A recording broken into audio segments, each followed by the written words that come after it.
안녕하세요. 기억 읽는 주디입니다. 2026년 3월 2일 비와 바람이 심합니다. 약속이 있었는데 결국 이러저러한 이유로 나가지 않고 집 안에 앉아서 지금 다시 또 책을 꺼내 들었습니다. 어 지난 기억들은 그 안에 힘든 일들조차도 지나 놓고 나면은 좀 아련하고 이런 것들이 좀 저는 많은 것 같습니다.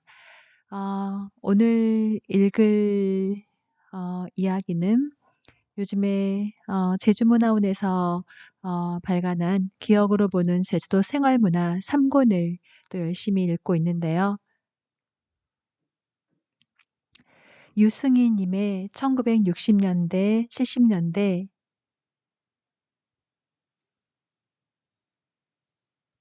네. 성읍 마을 어린이의 목욕 이야기를 가지고 왔습니다. 어 제가 말씀드렸던 것 같은데요. 글을 읽는 거는 허락을 받았지만 여기에 실린 사진 자료는 제가 허락을 받은 사항이 아니기 때문에 사진 자료는 올릴 수 없습니다. 그런데 정말 글도 좋지만 또 사진도 정말 많은 이야기를 보여주잖아요. 가능하시면 제주문화원에 들어가셔서 이북으로 올라와 있다고 하니까 사진도 한번 꼭 같이 보셨으면 좋겠습니다. 네, 이제 그러면 읽어 보겠습니다. 1960 년대, 70 년대 성읍 마을 어린이의 목욕 이야기. 유승희 1. 목욕은 가마솥에서 1년에 한 번. 섣달 금음날이 되어야 목욕을 하였다. 목욕은 여름이 끝나면서부터 하지 않았다. 날씨가 서늘해지기 시작하면 냇가에 들어갈 수 없고 동네에 목욕탕도 없었기 때문이다. 그래서 세수나 하고 다니면 되는 줄 알았다. 가을이 지나 겨울에 접어들면 손은 짝짝 갈라질 정도로 텄다. 어머니는 신디집으로 수세미를 만들었다. 따뜻한 물에 때를 적당히 불려 피가 날 때까지 몇 달치 묵은 때를 박박 벗겨내었다. 그런 다음 크림을 발라주면 신기하게 보드랍고 맨질맨질해졌다. 섣달 금음날이 되면 가족 모두가 가마솥에서 목욕을 했다. 커다란 가마솥이었는데 장유유서의 차례가 있었다. 흔들리지 않도록 둥그렇게 만든 나무판 위에 앉아 따스한 물에 몸을 담그게 되는데 중심을 잘 잡고 앉아야 하였다. 자칫하다 뜨거운 솥에 부딪혀 데일 수도 있기 때문이었다. 데인다기보다는 따가운 정도였다고 생각할 수 있다. 따스한 물에 어느 정도 몸을 담근 후에는 가마솥 바깥으로 나왔다. 가마솥 밖은 냉기가 흐르기 때문에 후다닥 때를 밀어야 하였다. 대부분 중산간 마을이 그러했겠지만 목욕은 여름철에만 가능하였다. 큰 비가 내린 뒤에는 산에서 내린 물이 내창, 하천을 가득 메우며 흘러갔다. 그런 뒤 냇가에는 크고 작은 폭포가 생겨났다.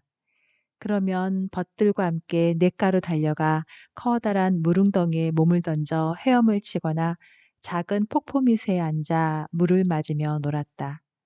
그 벗들과 냇가에서 노는 즐거움이 자주 있는 것은 아니었다.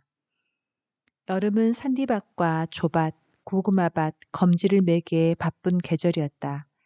초등학교에 다니는 아이들은 부모님과 더불어 밭으로 가야 했다. 하루 종일 떼약볕을 맞으며 땀을 뻘뻘 흘리며 일을 하였다. 일을 마치면 냇가로 가서 몸을 씻고 가는데 하루 종일 땡볕에 데워진 물은 뜨뜻 미지근해서 늘 아쉬웠던 기억이 난다. 선친이 교편을 잡고 있어서 어릴 적에는 서귀포에서 살았다. 정방 폭포와 사철 생수가 쏟아지는 소남머리 부근에 집이 있어 여름에는 늘 그곳에서 놀았다. 그래서 중산간 고향 마을의 냇가에서 목욕할 때마다 서귀포의 시원한 냉수와 바다가 생각나곤 했다. 그렇지만 냇가에서 목욕하고 나면 어느새 해도 저물고 몸은 산도록해져서 휘파람 불며 집으로 돌아왔다. 2. 처음 본 목욕탕의 풍경. 첫 목욕탕과의 만남은 초등학교 입학하기 전 서귀포에서 있었지만 또렷한 기억은 없다. 대신 6학년 때 표선에 있던 목욕탕에 갔던 기억이 남아있다. 그때가 4월 초순경이라고 생각하는데 학교 대항 축구 경기가 비가 거세게 내리는 가운데 열렸다. 그야말로 진흙탕에서의 수중 경기였다. 몇 경기를 치르다 보니 사시나무 떨듯 온몸이 추웠다. 경기가 끝나자 선생님은 우리를 목욕탕으로 데리고 갔다. 목욕이란 겨울철 가마솥에서 물을 끓여 하는 것으로 여겨왔는데 커다란 목욕탕을 봤으니 깜짝 놀랄 밖에. 표선 목욕탕의 기억이 생생하게 남는 것은 그날 날씨 탓이었으리라. 쌀쌀한 가운데 수중전 경기를 치른 뒤에 들어간 목욕탕이어서 더욱 그랬을 것이다. 중학교에 들어가면서 다시 서귀포로 가서 살게 되었는데 고교 시절까지 쭉 그곳에서 학교를 다녔다. 방학 되면 다시 고향 성읍으로 돌아가 지냈지만 친구들과 주말이면 정방폭포를 비롯하여 소남머리, 천지연, 바닷가 등을 돌아다니곤 했다. 이런 물에 대한 기억은 50여 년이 지난 지금도 생생하게 남아있다. 때때로 물의 도시 서귀포에 관한 글을 쓰게 되는 밑바탕이 되었다. 고등학교 졸업하던 겨울 방학 때 사촌형과 제주시 오연단 부근에 있는 사우나탕을 처음 가게 되었다. 온탕과 냉탕은 물론 뜨거운 수증기가 뿜어져 나오는 별천지를 보며 두 눈이 휘둥그레졌다. 3. 그래도 동방 예의주국에서 왔는데 1991년 유럽 여행을 갔다. 11월 독일은 매우 추웠다. 일행 모두는 숙소에 들어가 얼른 체크인만 하고 길 건너에 있는 사우나로 달려갔다.